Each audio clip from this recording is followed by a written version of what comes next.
Personal note, I've heard that eyewitness testimony is usually unreliable.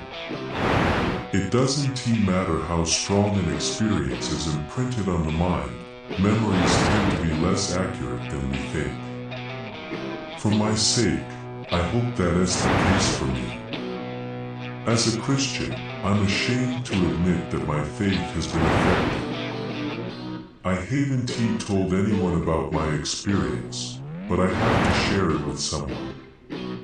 Thanks for listening. I looked over at the chips scattered on the passenger seat. The red glow of a stoplight hung in the air and wrapped around my dashboard. I was a little ashamed that I had brought a girl into such a messy car. I could still smell her perfume in the air. The scent of oranges mixed with the burning smell that often made its way out of my 2006 Subaru Outback. I later found out that my car was leaking oil, but car concerns didn't end up at the forefront of my mind. I knew I was on the phone with Sarah, that I'd be seeing her again the next day, and that's pretty much as far as my cares went. The light turned green. The streets were empty, as usual. It was a late night, probably just a few minutes after midnight.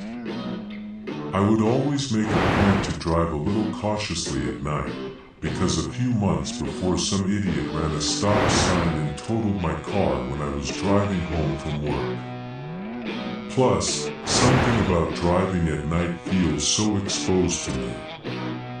Whatever the reason, when I saw the flashing school zone sign, I instinctively slowed down. It was the sign for my elementary school, right by my house. Kids would always be crossing to the apartments across the street. Only this time, there were no kids, no crossing guard, and no cars to be seen. Hey, the school zone light is flashing, what do you mean? I mean the light that tells you to slow down for the school zone.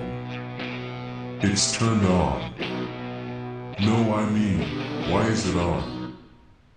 I don't know, maybe there is some kind of event. No wait, the school is empty, huh, weird. Did you slow down? Yeah, but no one is there. Yeah, just then, I heard 2 short knocks on my window. My heart skipped a beat and I whirled around, but there was no one there. Oh my God, that scared the shit out of me. The phone crackled with interference, but Sarah responded. What happened? I just heard something knock on my window. I'm kind of freaked out, maybe you should. My phone beeped with the sound of a hang-up. I remember staring dumbly at my phone for half a second. I reached down to call her back. It was then that I realized that I wasn't making much progress towards my street, and in a light panic I sped up again. I just wanted to make it home. My phone kept ringing. Why wasn't she picking up? It was probably only for about 10 seconds that I followed the school zone sign. But when I accelerated again, nothing seemed to move. I could see the road lines zip past me, but the scenery didn't change. The elementary school waited patiently behind the parking lot. At this point I started to accelerate out of panic. 50 miles per hour, then 55, 60, 70, 85. My engine roared to life, my wheels were turning. I was flying down the road, but the school was still waiting. My phone kept ringing. It should be gone to voicemail by now. I remember racing down the road in vain like a madman, gripped so tightly by panic that I barely noticed the silhouette of a person standing motionless in the middle of the road. I felt the impact before I even noticed what was going on. I slammed on the brakes. My engine hummed as I sat. My ears were ringing. My mind raced. I had just hit someone. Should I call the cops? I shouldn't drive away. Overrun with panic, I instinctively reached for my door. When I felt the click of the handle and heard the car unlock itself, my heart dropped. I was frozen. I knew immediately that I should never, for any reason, open that door. I fumbled with the lock button. When I heard the car click locked, I felt the slightest bit of relief. The click of the doors also alerted me that the noise of my engine had stopped entirely. I was trapped in cold, undeniable silence, interrupted intermittently by the sound of my phone ringing. I sat there for a good 3 minutes, but it might as well have been an hour. My adrenaline-induced trance was broken by a scraping sound. It was so soft at first I didn't notice. It sounded like nails against glass, but it felt like it was on the inside of my skull.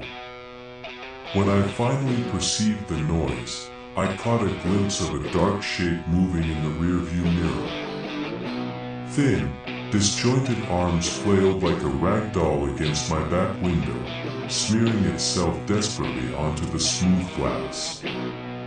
I heard a faint groan, barely more than a whisper. It didn't sound far away though, it was right in my ears, like the sound was playing through AirPods. Help me, it was a broken voice. I can only describe it as deeply familiar, like it gave me a sense of déjà vu. The scraping continued as the figure pleaded with me. You, hurt me. Please, save me. I couldn't even bring myself to turn my head around, but in the rear view I could see the pitiful form of the figure pressing its wretched body across my back windshield. I can't describe the level of panic I was feeling. All I could do was stay frozen and wait. My phone kept ringing. I hear you in there. D-Don-T, leave me here to D-die, the whisper continued deep in my ears. A distant siren began wailing. I don't think I even noticed until I saw the flashing red and blue lights in my rear view. Even when the police car parked right behind me, the sirens didn't seem to get any louder. I saw a tall police officer step out of the vehicle.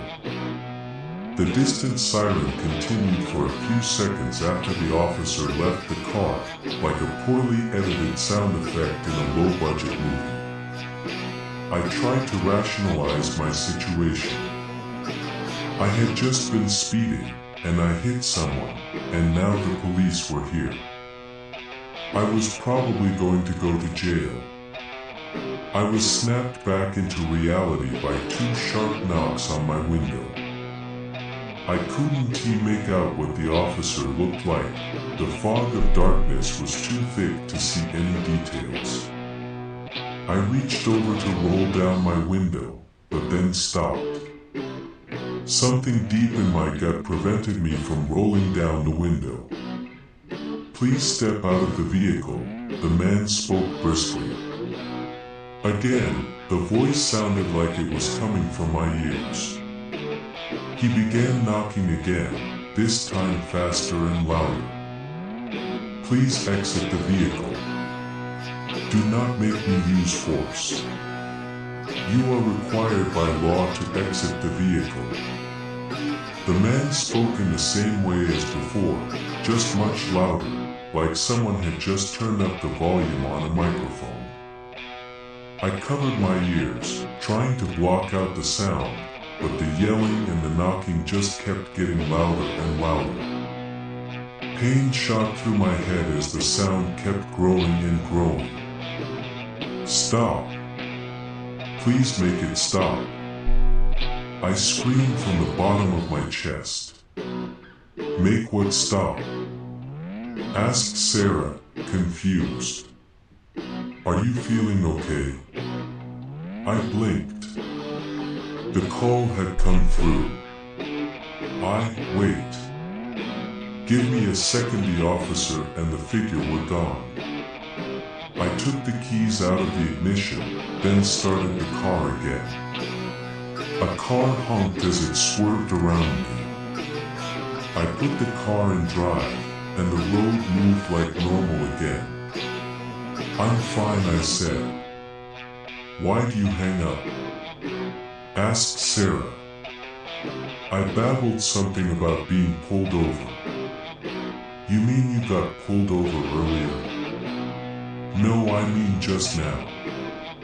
That doesn't make any sense. Are you sure you're okay? When I talked about it with her later, she seemed to think she only took a few seconds to pick up the phone, but I know what I saw. It's easy to just assume I'm going crazy. I've never told anyone about this. I haven't been so keen on leaving the house after that, but I've been good at rationalizing it away as some kind of psychotic break. I've been out and about a few times in my car, and I was fully ready to move on from the whole incident. But this morning, I noticed the scratches on my back window.